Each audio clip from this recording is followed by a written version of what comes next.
Hey guys, Savage Joy here with Real Progressives. This is actually pretty impromptu. I didn't know I was going to be coming on.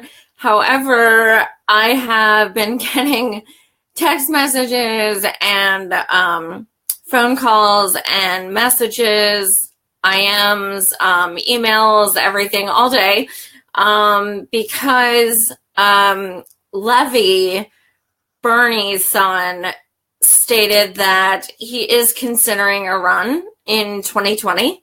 You guys probably saw it. It's blowing up the internet right now. But Levy's words exactly were, Bernard is taking his vitamins and seriously contemplating a run in 2020, and I don't mean a jog. So that's kind of exciting. And the funny thing is I talked to Levy on the phone, many times. And we have like very long conversations, but I never feel comfortable sharing what we talk about. So I'm not surprised at all by this.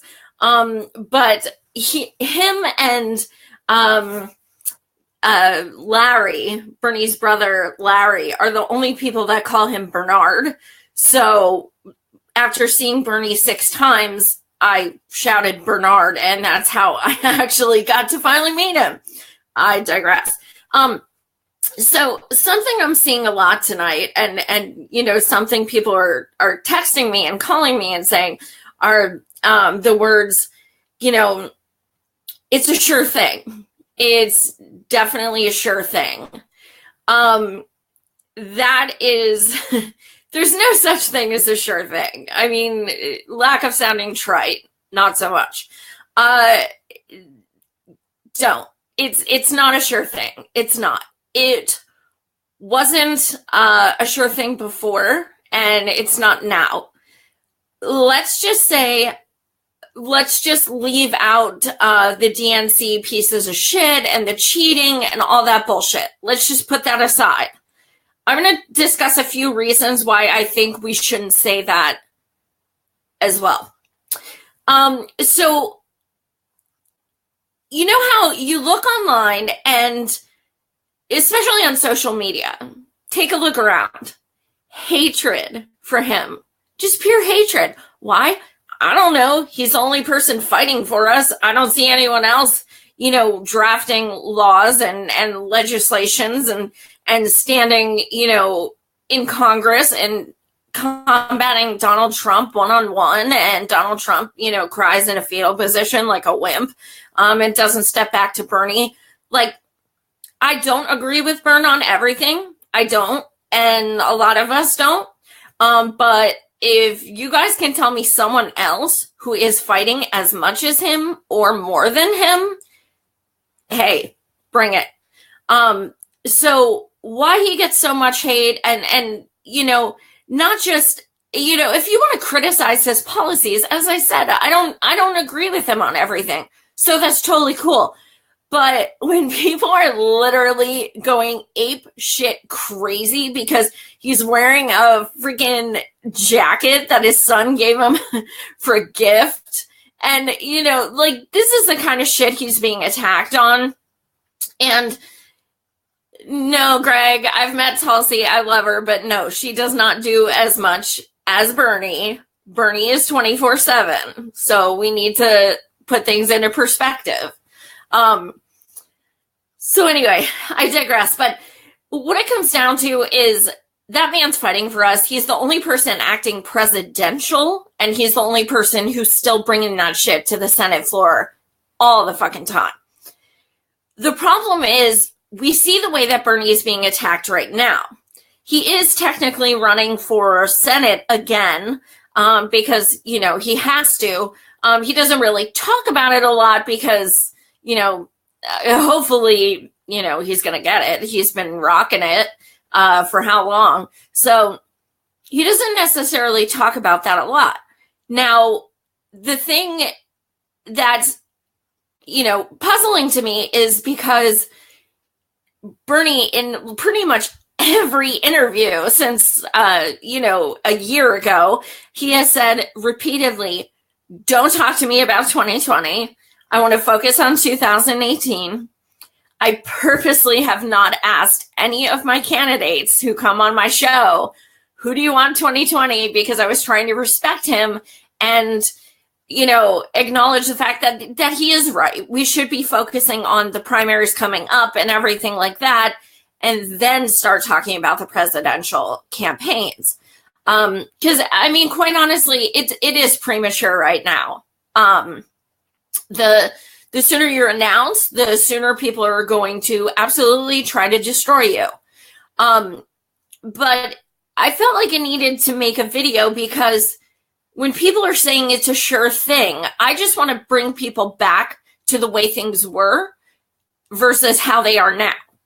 When I worked at the campaign office, I'm in Harrisburg area, Pennsylvania, I personally made thousands of phone calls, knocked on how many doors, I have no freaking clue, organized marches, voter registrations. I can't even, and working full-time and going to school full-time. But I did that because, I wanted him to win. I wanted things like Medicare for all, college tuition, things like this. I wanted the things to be better for our country and for the people who were hurting. But I also wanted to be around the people I was meeting in his revolution movement. We were a family. It sounds trite, but we were a family. It was the kind of thing where you would know people online and you would meet them for the first time and feel like you've known them for 100 years. And you would hug and just, it really was, we gave each other hope. We gave each other confidence. We, helped each other when we felt defeated. It was, honestly, the most beautiful people I've ever met are burners. However, the thing that happened after the election is we lost a lot of those people. Those people were not so beautiful after a certain point. They became very hateful.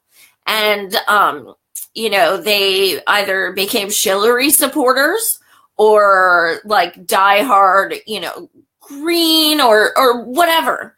But a lot of people became very hateful and very resentful towards people who still supported Bernie.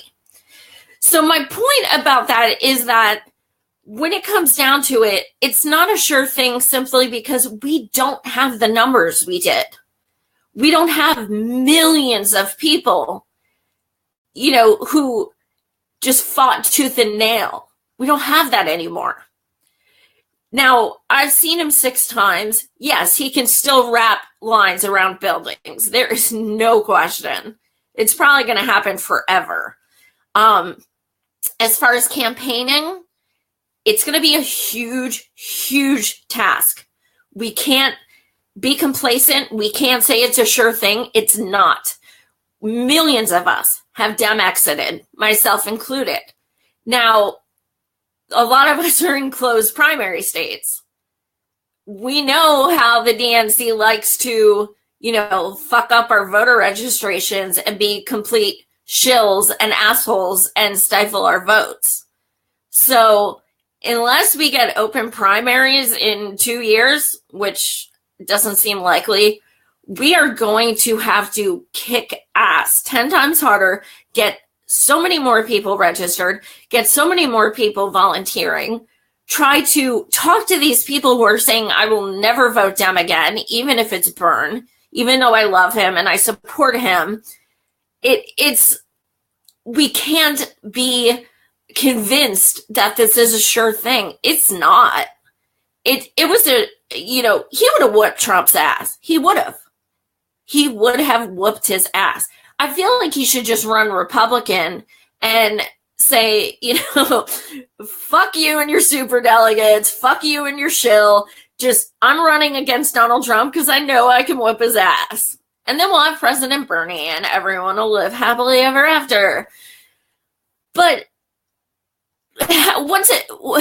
What is the likelihood that the DNC is just going to pick someone else who's a total neoliberal with a vagina and throw sexism and like all this shit against Byrne again, and just, the pseudo quasi feminist SJWs will come in and say, oh my God, no, we need a woman. And then guess what? We're in the same fucking position. We have to think about this practically. I'm not necessarily celebrating. I mean, like I said, I kind of, I knew it was coming.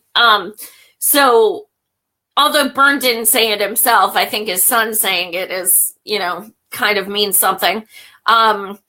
So I think we need to think about this practically. I think that we need to focus on what it's going to take to get him on that ballot and in that White House. It's not a sure thing. We cannot say that.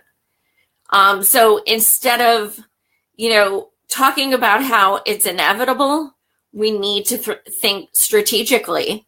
So that's basically what my video was going to be about, just to kind of try and put things into perspective. Yes, we're excited. Yes, we feel like he's the only one acting presidential anyway. So, he deserves it. He was cheated.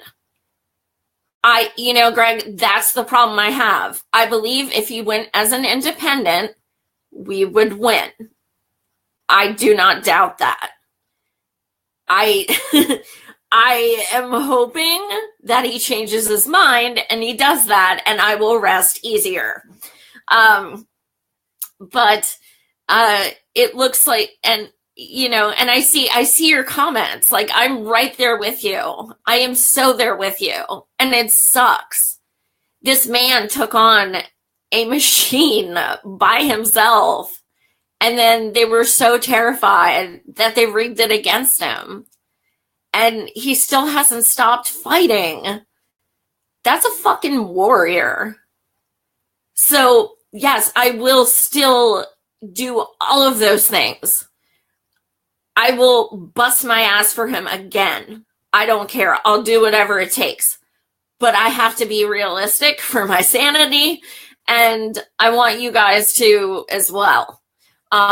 So thank you so much for watching.